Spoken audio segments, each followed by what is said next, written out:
जी अस्सलाम वालेकुम। वालेकुम अस्सलाम सर। वालेकुम सलाम।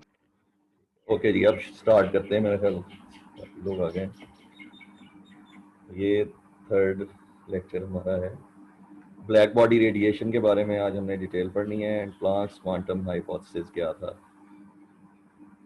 तो इसमें सबसे पहले हमने हिस्टोरिकल बैकग्राउंड पढ़ा था कि कैसे एक फिनोमिनन जो ब्लैक बॉडी रेडिएशन से रिलेटेड था एक बिल्कुल नए सब्जेक्ट की बुनियाद बना, यानी क्वांटम मैकेनिक्स की बुनियाद बना। अब ब्लैक बॉडी रेडिएशन की थोड़ी सी हिस्ट्री हम पहले डिस्कस कर लेते हैं कि ये हिस्टोरिकली इसमें क्या प्रॉब्लम आ रही थी। जो क्लासिकल मैकेनिक्स की रूह से electromagnetic radiation continuously varying radiation की किस्म है, यानी जब एक किसी सरफेस के ऊपर, किसी सतह के ऊपर जब कोई तवानाई ट्रांसफ़र होती है, जैसे सूरज की रोशनी के थ्रू किसी लोहे के ऑब्जेक्ट के ऊपर तवानाई ट्रांसफ़र होती है, तो हमारा ये डेली ऑब्जर्वेशन एक हमारी है, यानी रोज़मर्रा का एक्सपीरियंस है कि हमें वो टेम्परेचर ग्रेजुअली इंक्रीज़ होता फील होता है। स्टेप यानी उसमें एक कॉन्टीन्यूस वेरिएशन फील हो रही होती है, जैसे लगातार उसके दर्जा हरारत में कुछ ना कुछ वेरिएशन आ रही हो। इसी तरह जब हम आग जलाकर उस पर कोई चीज़ गर्म करते हैं तो वो भी कॉन्टीन्यूसली ट्रांसफ़र ऑफ एनर्जी का प्रोसेस हमें महसूस होता है, यानी ऐसे फील होता है जैसे हर लम्हा उसमें कोई ना कोई एनर्जी जो है वो ट्रांसफ़र हो रही है।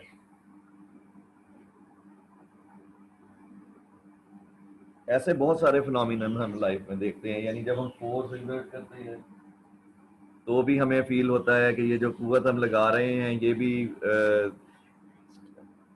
कॉन्टीन्यूसली ट्रांसफर हो रही है।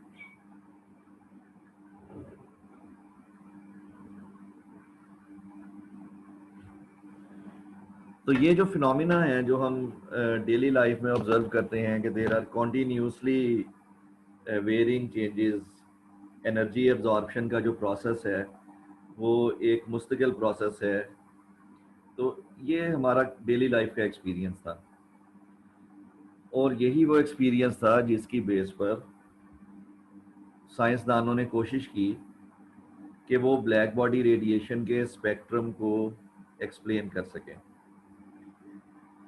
अब इसमें कुछ हम फंडामेंटल पहले डेफिनेशंस पढ़ लेते हैं, और उसके बाद फिर मैं आपको वो दिखाऊंगा कि ब्लैक बॉडी को हम किस तरह की शेप से तशबीह दे सकते हैं, और फिर हम देखेंगे कि ये ब्लैक बॉडी रेडिएशन के स्पेक्ट्रम के जो कर्व्स हैं वो कैसी आती हैं।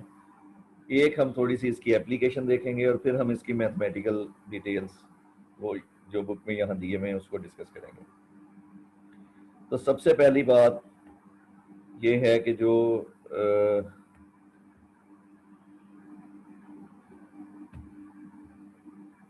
क्वांटम थ्योरी की जो ओरिजिन है, in the search of an explanation of the spectral distribution of radiant energy emitted by A black body.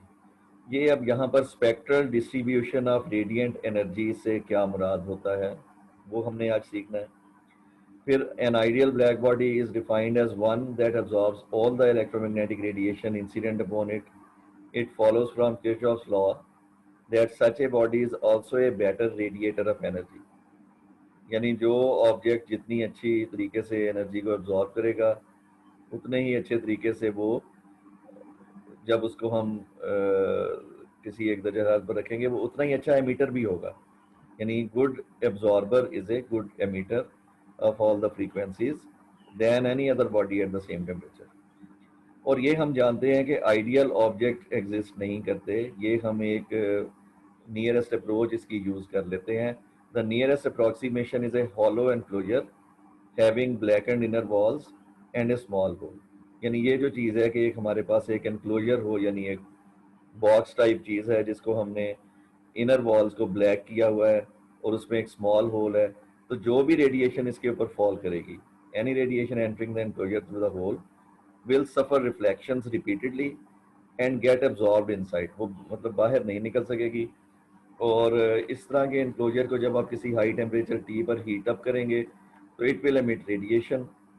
और in thermal equilibrium this radiation depends only on temperature.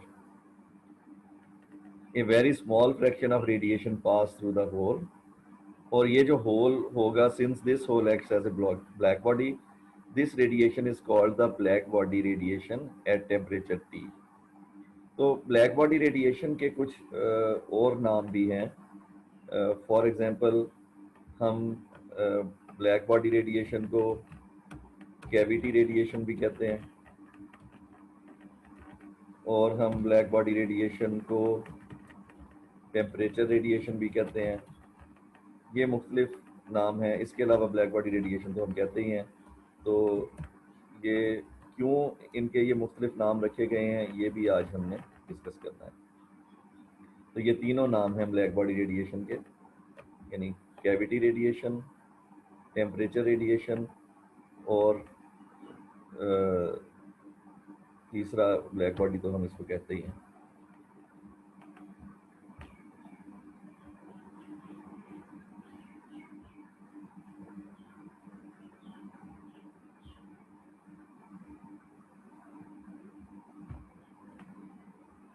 अच्छा, अब मैं आपको ये शो करता हूँ कि ये जो हमने ये कहा है कि ब्लैक बॉडी को हम कंसिडर करते हैं कि जैसे एक हॉलो एनक्लोजर हो और उसमें रेडिएशन एंटर हो जाए और उसकी इनर सरफेस को हमने ब्लैक किया हुआ है, तो वो कैसे हम इसको ये इस फॉर्म में लेते हैं।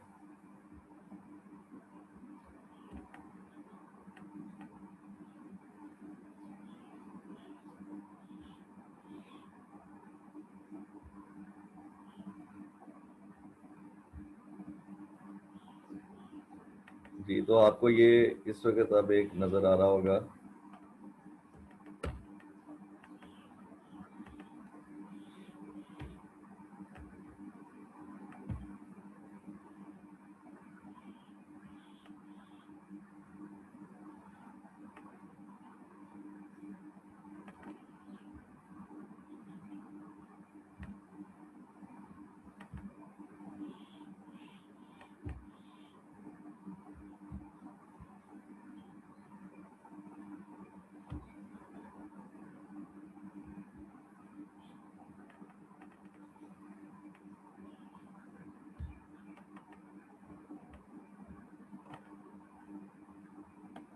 जी, स्क्रीन पर आपको ये नज़र आ रहा है एक एनक्लोजर,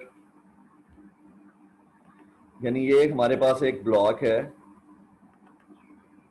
सॉलिड ब्लॉक, और इसके अंदर एक स्मॉल होल है और ये अंदर से कैविटी इसके प्रोड्यूस की हुई है। अगर इसमें कोई भी रेडिएशन एंटर हो तो वो इसकी सरफेस से टकरा कर कुछ एब्जॉर्ब हो जाएगी, कुछ यहाँ से एमिट, और ये देखें ये मल्टीपल रिफ्लेक्शंस करेगी। लेकिन ये इन एंगल्स पर इसको बनाया जाता गया है कि ये मल्टीपल रिफ्लेक्शंस के बावजूद इसका तकरीबन तमाम की तमाम रेडिएशन इसके अंदर ट्रैप हो गई है और ये बाहर नहीं निकल पा रही। तो ये जो होल वाला पार्ट है, दिस एक्ट्स एज ए